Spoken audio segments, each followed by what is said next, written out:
ঘোষণার পরেও এত সময় লাগলো, তাহলে বুঝতে পারেন যদি ঘোষণা না হতো কি অবস্থা হতো।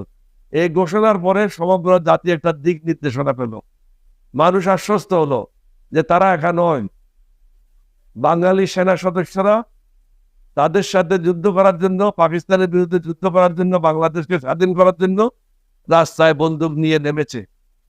আমাদের এই বক্তব্য, জিয়া রহমানের সাহেবের এই বক্তব্যগুলি শোনার পর তৎকালীন ইপিআরের সদস্যরাও এসে যোগদান করলো, পুলিশের সদস্যরা যোগদান করলো, ছাত্রলীগ যুবলীগের ছেলেরাও আগে আসলো, তারা আমাদের সাহায্যার্থে বিভিন্ন কর্মকাণ্ডে লিপ্ত হলো। এইভাবে মুক্তিযুদ্ধটা শুরু হলো। পরবর্তী পর্যায়ে 30 তারিখে জিয়া রহমান সাহেব আর একটা অ্যানাউন্সমেন্ট দিলেন, I hand over the power to Bangabandhu Sheikh Mujibur Rahman and declare myself as Commander in Chief of Liberation Forces। অর্থাৎ তিনি